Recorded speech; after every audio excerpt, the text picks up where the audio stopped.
નમસ્કાર મિત્રો, ખાસ કરીને આજના વિડીયોની આપણે માહિતી આપવાની છે કે હવામાનમાં એક પલટો આવવાનો છે. અમુક જગ્યાએ વરસાદી ઝાપટા જોવા મળશે ને એ સાથે પવન અને તાપમાન વિશેની ખૂબ અગત્યની માહિતી આપું એ પહેલાં હું આપને એ જણાવી દઉં કે થોડા દિવસ પહેલાં આપણે એક મગફળીના સારા બિયારણનો વિડીયો મૂકેલો હતો. એ વિડીયો પણ આ વિડીયોના અંતમાં સાઈડમાં બતાવવાનું છે. દરેક મિત્રોએ આ વિડીયોના અંતમાં એ વિડીયો જોઈ લેવાનું છે. હવે ખાસ કરીને જે માવઠાના ઝાપટા પડે એની માહિતી આપું એ પહેલાં હું આપને જણાવી દઉં. ઘણા દિવસથી આપણે ઊંચું તાપમાન અને પવનની ઝડપ વધારે છે.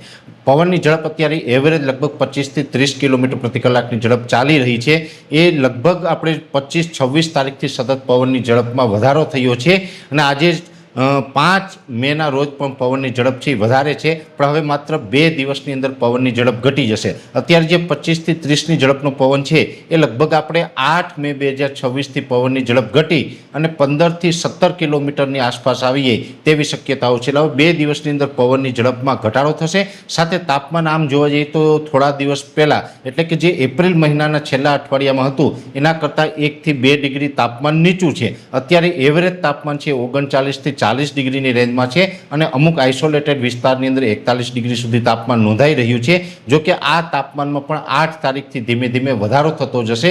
8 તારીખથી ધીમે ધીમે રોજ 1 ડિગ્રીનો વધારો થશે અને આ તાપમાન છે એ લગભગ 17 તારીખ સુધીમાં ખૂબ ઊંચું આવશે અને એમાં પણ 12 મે 2026થી લઈ અને 17 મે 2026નું સેશન હશે. આ સેશન દરમિયાન તાપમાન છે નવો રેકોર્ડ સ્થાપી શકે છે અને તાપમાન એવરેજ 43 થી 45 ડિગ્રીની રેન્જમાં પણ જોવા મળશે. એટલે ખૂબ તાપમાન હવે ઊંચું જવાનું છે, નવો રેકોર્ડ બનાવવાનું છે.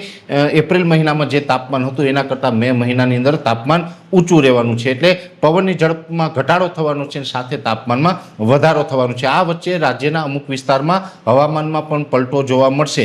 જોકે એ પલટો છે બહુ લાંબો સમય નહીં હોય, માત્ર 2 દિવસ સુધી જોવા મળશે. જેમાં આવતીકાલે 6 મે અને પરમ દિવસે 7 મે એમ 2 દિવસ સુધી હવામાનમાં પલટો જોવા મળશે. જેમાં આમ જોવા જઈએ તો અત્યારે એક વેસ્ટર્ન ડિસ્ટર્બન્સ પસાર થઈ રહ્યું છે. સાથે અરબ સાગર ઉપરથી ભેજવાળા પવન આવી રહ્યા છે અને ઊંચું તાપમાન છે જેને કારણે લોકલ સિસ્ટમો બની રહી છે. લોકલ સિસ્ટમ બની રહી છે જેને કારણે અમુક વિસ્તારમાં છૂટાછવાયા કોઈ જગ્યાએ હળવા સામાન્ય ઝાપટા નોંધાઈ શકે. જેમાં સૌરાષ્ટ્રના પણ છૂટાછવાયા વિસ્તારનો સમાવેશ થાય છે અને દક્ષિણ ગુજરાતની અંદર અને ખાસ કરીને દક્ષિણ ગુજરાતમાં મહારાષ્ટ્ર બોર્ડરે આવેલા જે વિસ્તારો છે એમાં છૂટાછવાયા ઝાપટાની શક્યતાઓ છે. સાથે જે મધ્યપ્રદેશ બોર્ડર આસપાસના ગામડા હશે એમાં પણ સામાન્ય છૂટાછવાયા ઝાપટા નોંધાઈ શકે છે. એટલે આ 3 રીજન એવા છે કે જેમાં છૂટાછવાયા ઝાપટા નોંધાઈ શકે છે અને એ પણ માત્ર 2 દિવસ શક્યતાઓ છે. અને આ ઝાપટા જે પડી રહ્યા છે એને પણ એક પ્રકારે પ્રી મોન્સૂન એક્ટિવિટીમાં આપણે ગણતરી કરી શકાય. આ પ્રી મોન્સૂન એક્ટિવિટીના ઝાપટા છે અને આ ઝાપટા પડી રહ્યા છે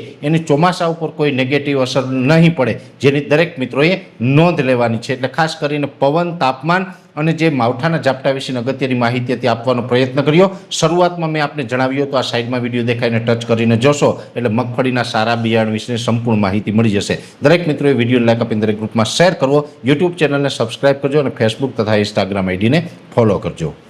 નમસ્કાર.